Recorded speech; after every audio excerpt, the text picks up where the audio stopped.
Ryan Reynolds here for, I guess, my 100th Mint commercial. No, don't. I mean, honestly, when I started this, I thought I only have to do like 4 of these. I mean, it's unlimited premium wireless for $15 a month. How are there still people paying 2 or 3 times that much? I'm sorry, I shouldn't be victim blaming here. Give it a try at mintmobile.com/switch. Whenever you're ready. $45 upfront payment equivalent to $15 per month. New customers on first 3-month plan only. Taxes and fees extra. Speed slower above 40 gigabytes. See details. We acknowledge the traditional owners of country throughout Australia and recognise their continuing connection to land, waters and culture. We pay our respects to their elders past, present and emerging. Welcome to This Song Is Yours, a music podcast where we chat to a new guest each week, talk about their life and creative endeavours, and talk to them about some of the music they love. Our show works by chatting to our guests about music, but also getting them to make you a playlist of the songs they love. You can find the link to our playlist in the show notes. Welcome to episode 103. I'm your host, Simon Fink. Our guest today is Wave Racer. The electronic musician and producer from Sydney is releasing his debut record tomorrow, entitled To Stop From Falling Off the Earth. In today's episode, we're speaking with Tom Purcell about using his own voice for the record, avoiding sappy songwriting, and the music of Bo Burnham. Here we go. Our guest today is an electronic producer and musician from Sydney, Australia.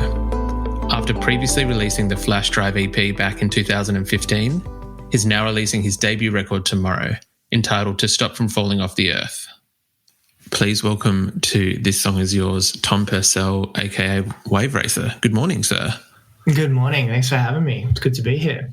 My absolute pleasure. Thank you for coming on. Where are you joining us from today? I'm joining you from my home studio in Melbourne, Australia. This is where I've spent a lot of time in the past 12 months. Yeah. I mean, obviously we're in lockdown here. I've been spending a lot of time in this room in particular, this studio, which is like the second bedroom in my apartment. Yeah. This is where I'm based. I know a lot of people spent most of lockdown, I guess, in some form of everyone was, at home. Did you find yourself being creative in the studio kind of straight away, or was it something that you eased yourself into? I think it definitely took a bit of easing into, but then again, my productions always tend to be quite a solitary exercise. Like I've always been quite, I tend to thrive most when I can really hone in on the details in my own sort of time. So whereas other people are probably more collaborative and very like social, I guess, in their creation, I tend to always been quite solitary with how I produce. So being stuck in a lockdown hasn't made a massive difference to my production techniques, I suppose, because it's kind of like what I've always been used to doing.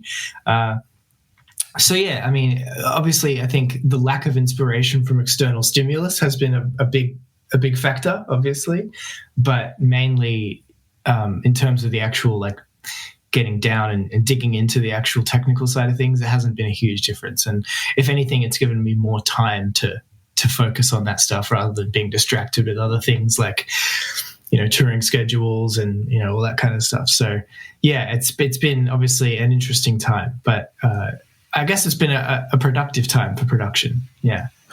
Of course. Well, we're talking today because there's a debut record coming out from yourself tomorrow, which is very, very exciting. I think I don't want to say that we wouldn't have had it without the pandemic or whatever else, but congratulations on the album. Thank you so much. Yes, it's been a long time in the making. I guess it's worth noting I have been working on this album since before the pandemic began. So, the pandemic was kind of just a hurdle to overcome during the production process. But yes, I'm very happy to have it finally coming out. To Stop From Falling Off the Earth is the title of the record, and it does mark a little bit of a sonic shift from, I know we've had some singles leading up to the album, but I'd say from the previous EP and those first singles, it is a bit of a sonic shift from yourself. When did this start to change, and And I guess when did you realise that this is the sound that you're going for your debut? Yeah, it's definitely a sonic shift. I think part of the sonic shift happened just very naturally over time. Obviously, the EP that you're talking about, Flash Drive EP, that came out in 2015, which is, at this time, it's 6 years ago, pretty much. So, like, we're talking about 6 years of my life that's happened in between those releases, which I think there's a certain level of personal maturity that's happened in my life, but also maturity in my tastes and my values as well. So I think that has naturally been reflected through what I'm creating. I can't say that there's been a definite decision that was made at some point where I was like, this is the sound that I want to do.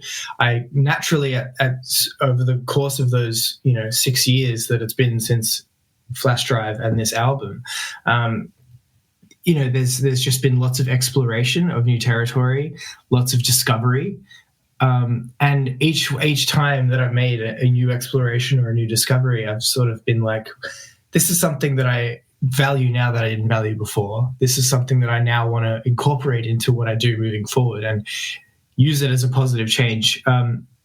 So yeah, it's a lot of people ask that question, and it's like, oh, when did you decide to make this shift? But it definitely wasn't a decision as such. It was more just like a natural side effect of maturing and growing and spending time working on stuff. I spend a lot of time learning about music production in my own time. Like more than half the time I spend in the studio is actually spent just like researching and learning about how to do recording, how to do composition and stuff like that. And in the process of learning, you discover more than you knew before. And I've discovered more than I knew when I was making that EP back in 2015. So, it's a different part of my life, and I think that's naturally reflected through the sonic shift. But yeah, I think, and I've always been someone open and welcoming to change. I don't think for me, it's never really a negative thing to change. I think it's a natural thing, and yeah, it's about taking what works from the past and moving forward with new discoveries and things like that. So yeah, I think that just to kind of echo what you said, like change, growth, it is all like a human thing, and that it is kind of like a natural thing as well. And of course, one's going to, learn, grow, especially because Flash Drive was kind of at such a young age. I think it was around I'm going to say either 20 or 23. Yeah, I was about 23. Yeah, 24. And so yeah. I can imagine you're still. I know that like when I was 22, 23, and then the music that I liked 5-6 years later was not vastly different, but you add to it, it kind of reflects who you are, and that does change. Absolutely. When you started to release some of the new stuff that did mark this sonic shift, was there any I don't want to say blowback. I feel like that's too big of a word, but I guess what was the reaction like at that time? Were people shocked that there had been a change or evolution in your sound? Look, that's something that I was obviously worried about, and I think it's something that everyone I worked with was worried about too. But in all honesty, none of those fears came true. Like, we was so pleasantly surprised by how positive the feedback was. All the comments about, like me using my vocal, me incorporating live instrumentation like guitars, and me sort of, going down the more pop song structure, like all those things were welcomed with open arms. Very, very few negative comments, very, very few like questions or concerns about like why I was making that shift. People seemed to understand that was what I was doing and why I was doing it, which is a very pleasant and a very pleasant surprise, I think, for me. I was expecting a little bit more negativity or hostility towards that shift, but yeah, I got to say, like, I think I mean, the idea also is that, with a sonic shift, you're opening yourself up to more people being interested in what you do, because, if you're opening up your sonic palette, then people who may have not been interested in my old sonic palette are going to be more interested in what I'm doing now, which is perfectly normal. But I've found pleasantly that even people who have been with me since 2015 are staying along for this ride too, which is really good. And I think maybe that's because what I was doing in 2015 was like, there was still some injection of like pop sensibility and sort of naturalistic and humanistic energy in that music that I was making back then, even if it wasn't quite as upfront. Yeah, 100%. And now people are seeing more of that in what I'm doing now, and they're thinking, I know that this guy's capable of that. He's been doing that for years, but now he's just focusing more on it, and they're really excited to hear it, which is awesome.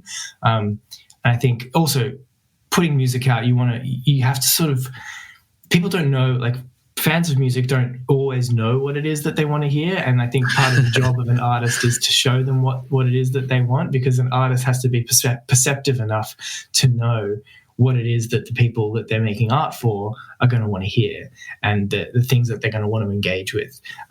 So even though an artist may be like, oh, I love what he was doing 5 years ago, I want to hear more of that, they don't actually know that that's not really what they want to spend their time listening to. What they really want is something new and fresh and exciting that they haven't heard yet. And they want to be surprised, and they want to be pleasantly surprised, So I think people have been very welcoming of that, which has been great. That is good to hear. And I think people were surprised, as you said, pleasantly surprised. You just mentioned before that this does use your voice, your singing, your vocals are out there this time around, which is it's incredible. Like, how did you feel? I guess, when did you make that decision, or was there a thought of like, let's do this, or any apprehension in using your voice? Because it can be quite daunting that first time. Yeah. The one thing that did sort of cause me a bit of anxiety was the prospect of using my vocals in the songs. Like, at first, my approach was, okay, well, I've got these ideas for lyrics, I've got these ideas for vocal melodies that I want to try, but I'm not sure who's going to sing it or how it's going to be recorded and that kind of stuff. And I originally was starting to use my vocal as almost just like a placeholder thing, being like, okay, this is how I envision the song sounding, but we'll get a guest vocalist or something like that, But after I continued doing that for a few months, it was like, well, I don't actually, the lyrics that I'm writing here are personal, and they're very they are about my own life, and they're very characteristic to my own personality. And, they have this sort of tongue-in-cheek sort of nature that is like, it's pertinent to my own sense of humor and my own sensibilities. So I don't think handing that off to someone else is going to really convey the right message. So I was like, well, why don't I just teach myself how to do this properly, and let me try actually recording the vocal in the way that I envision it in my mind, and see how it sounds. Because I had no confidence in my own singing voice at all, no confidence in my ability to perform vocally or even record vocals properly. Like, I'd never really done that, like produce vocals, mix them, and all that kind of stuff. I had to spend a long time learning how to do all of that. And it was a fun process because I enjoy learning that stuff, but it was a lot of work.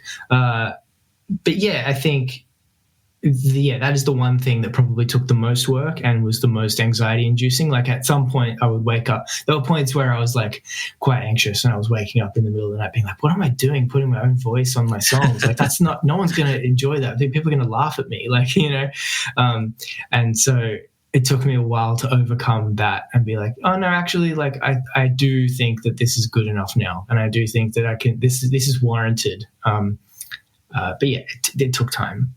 And there was certainly some apprehension there. Of course, I can imagine any like task like that, especially where you are essentially like bearing a part of yourself in a way. But I think the payoff has been quite good. All the reviews so far are A+, Tom. So far, like I said, it's been very nice to see people welcoming that with open arms, and I'm surprised to see that so many people are liking the sound of my voice. I wasn't expecting that many. I was expecting like a 50-50, you know, but it's been 90% positive, which is great. Of course. I wanted to touch on, as you just mentioned before, like kind of trying to predict what fans want, you know, not rehashing and giving back the same thing that you were giving 5-6 years ago. The album, as we said, a bit more pop sensibility. There is a bit of a link, or when watching like a version, when you covered the 1975 and then listening to the single and then listening to this album, it kind of, in my mind, it kind of all clicked. There is I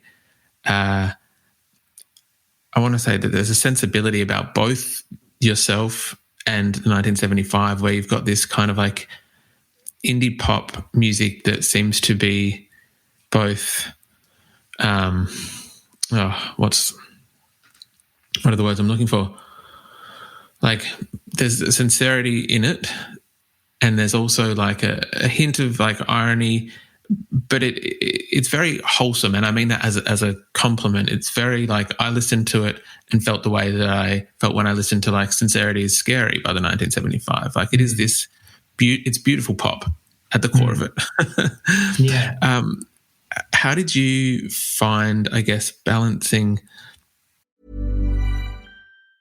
Did you know 1 in 2 women wear the wrong foundation? Matching foundation is hard, but Il Maquillage makes it easy.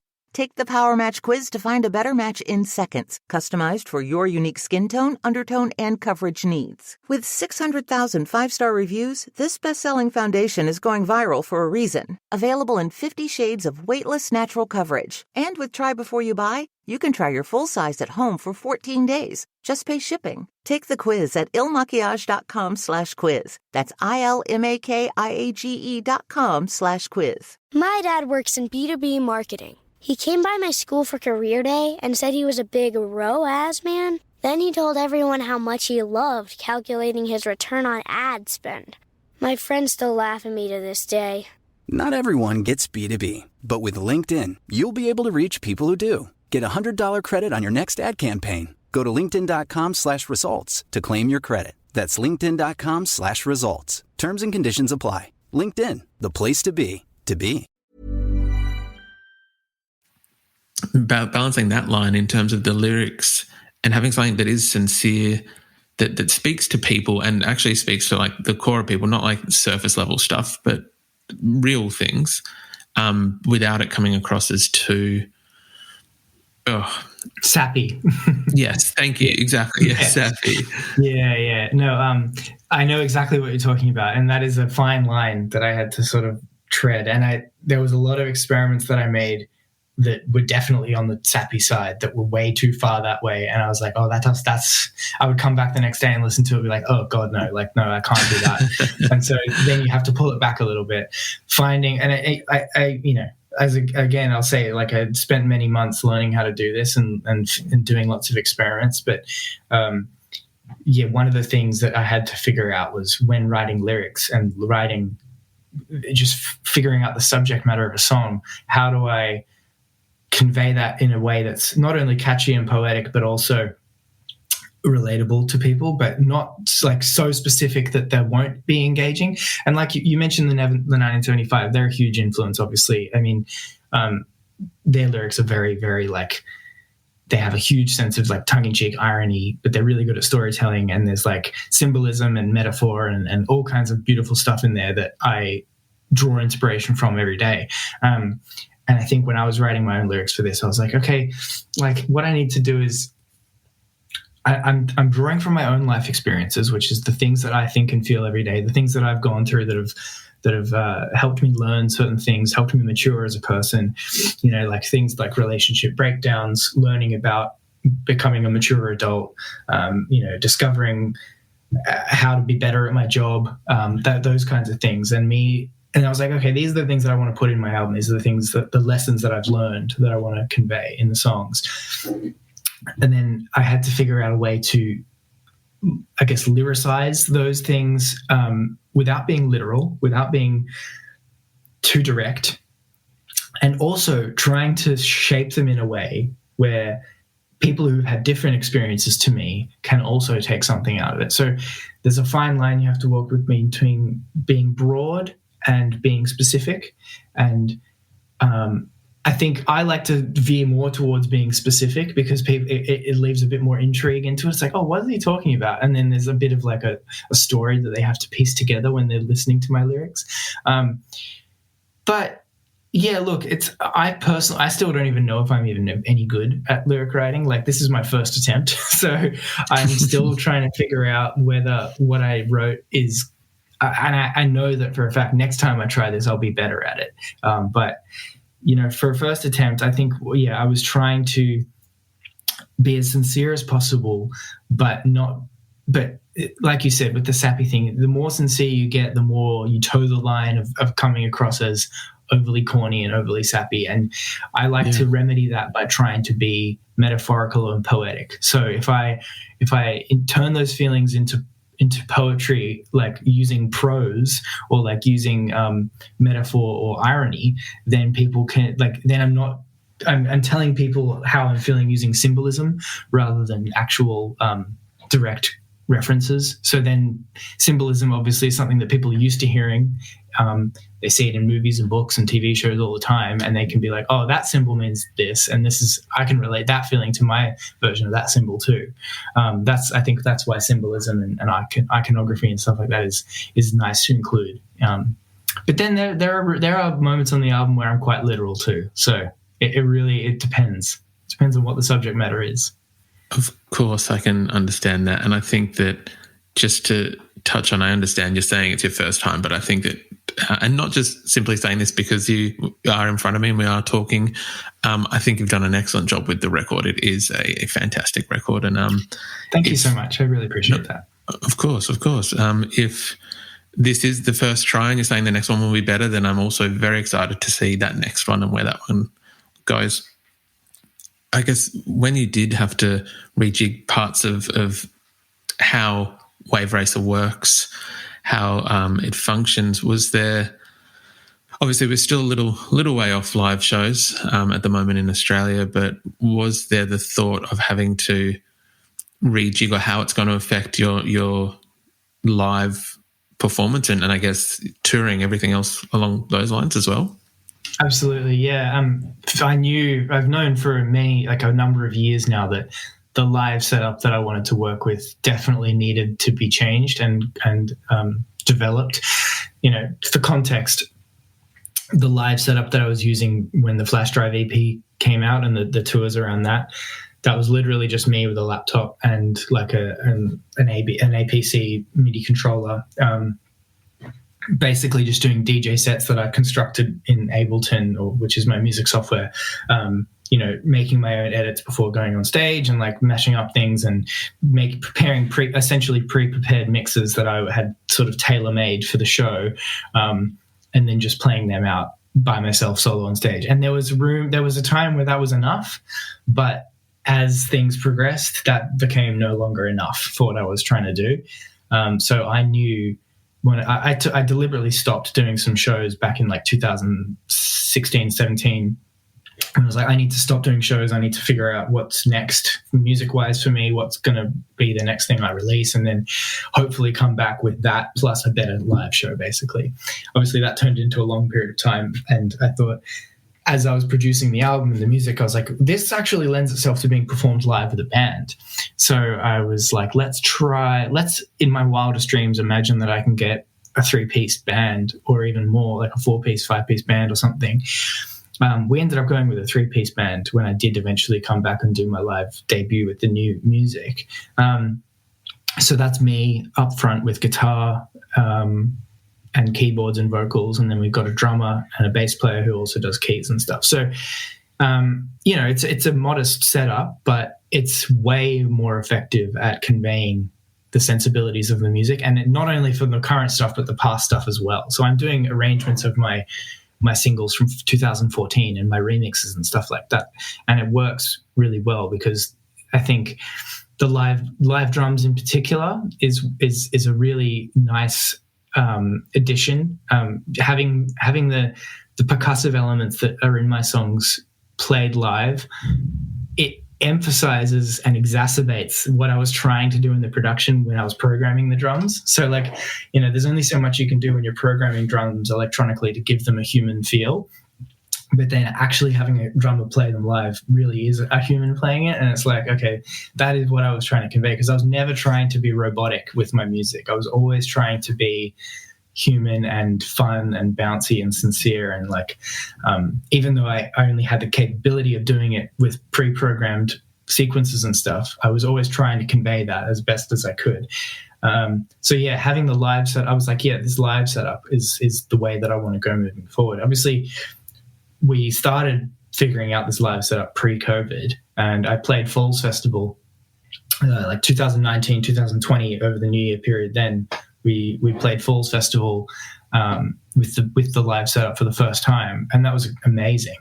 There was also the bushfires then, which meant that one of the shows got cancelled because of the bushfires too. So it was, even then we were in crisis mode trying to figure stuff out. But that was amazing. I mean, I did a 45-minute set of me playing old music and debuting some new music from the album as well. Completely live. Me on guitar, and eventually I opened that up to me doing live vocals as well, which I've premiered as well. So yeah, the live setup is obviously a big thing that any artist has to think about. Like, any artist who is interested in making money has to basically think very seriously about what their live show is going to be like. And I knew that me standing behind a laptop wasn't enough to continue sustainably keeping audiences interested in that space, because I knew that I was in this weird space where I'm not really trying to be a DJ, but I'm not quite yet a live performer or like a pop musician, so to speak. So I was in this weird space for a long time, and then now that I'm putting out this album, I feel like I've very much firmly stepped into this space where I can start doing a live show, and people will understand why I'm doing that, and it'll make sense. So yeah, that's kind of the decision that I made a while ago, and that's probably been the thing that's taken the most work. Actually, is transferring all the music into a live setup. That it's impossible to describe how much work it is to do that. It's almost like writing an album. I can only imagine. Yeah. Unfortunately, I haven't had much of an opportunity to actually do much of that besides the Falls Festival, which we did, and besides a couple of things, like I did the Secret Sky Virtual Festival, and I did some live stuff with Like a Version, like you mentioned. Those things are kind of what I was hoping to be doing on stage across the country and around the world, but haven't had the opportunity yet to do that. So hopefully I will. Fingers crossed that we can get our country sorted sooner rather than later and get gigs back up and running. Yeah. Tom, would you be happy to talk about the playlist that you sent through for today? Of course, yeah, fine. No worries.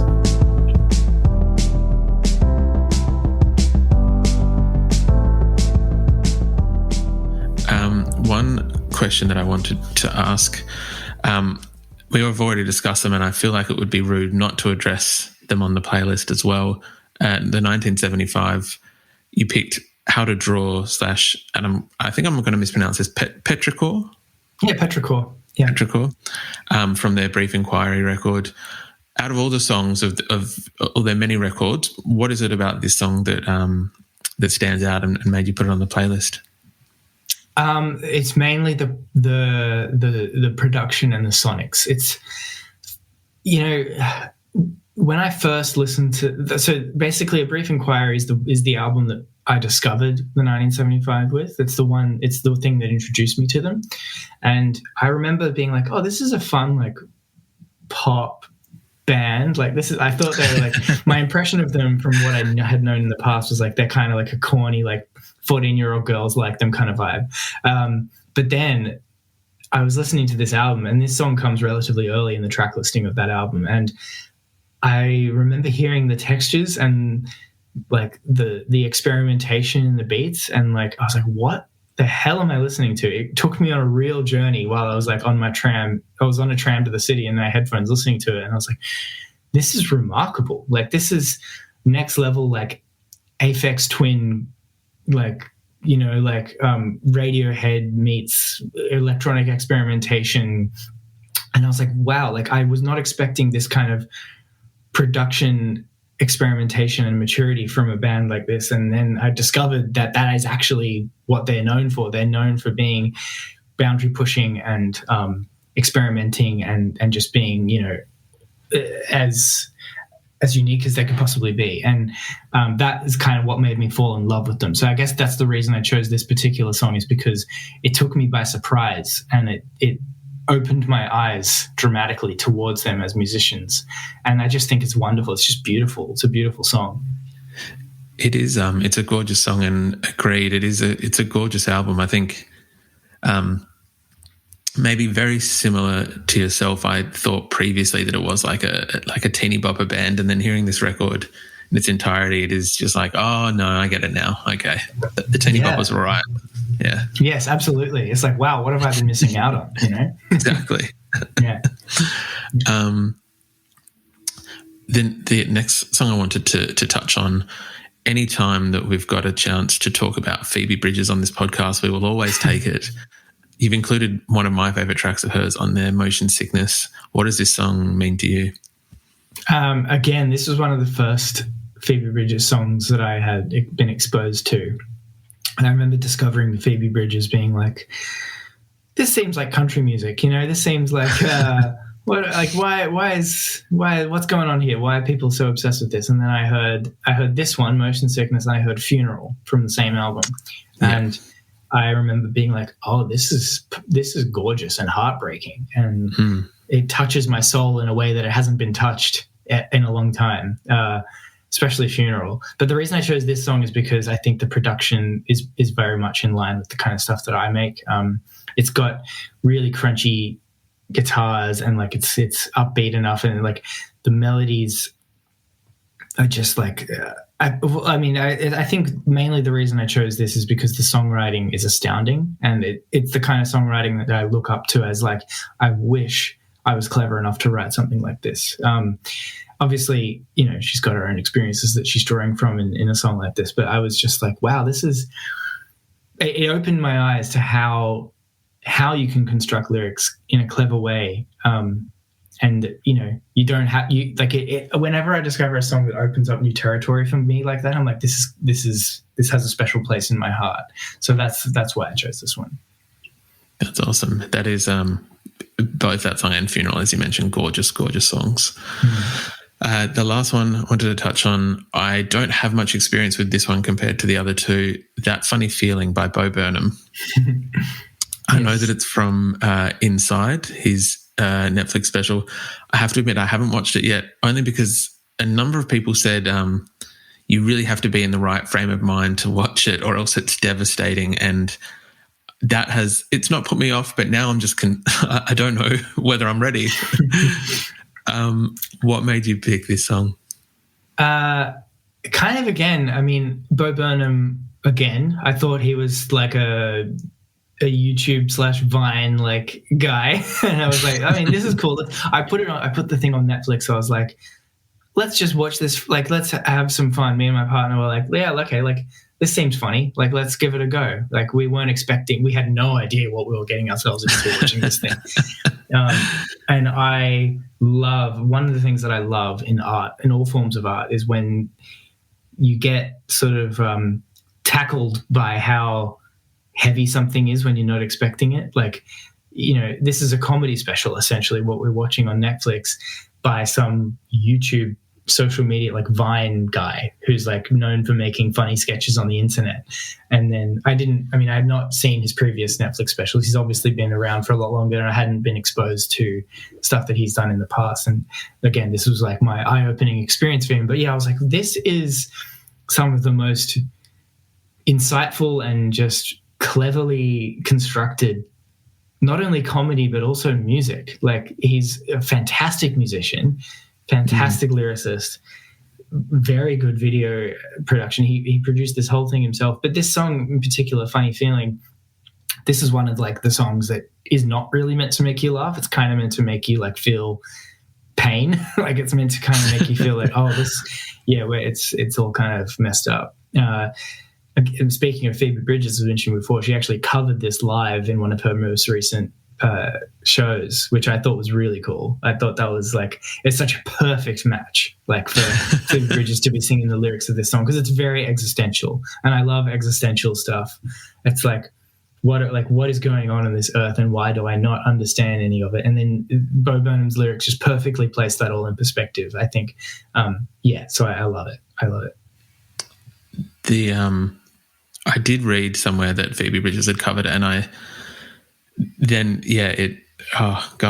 just like a perfect pairing.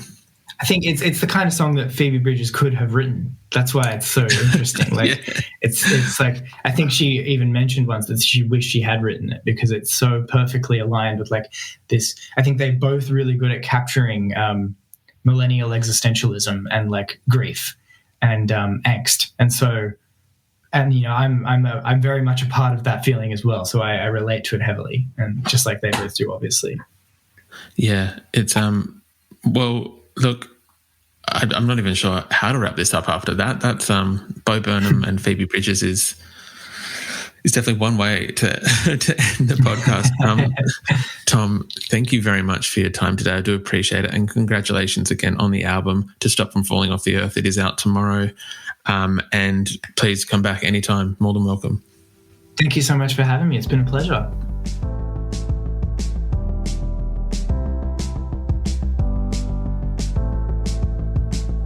And that's our show.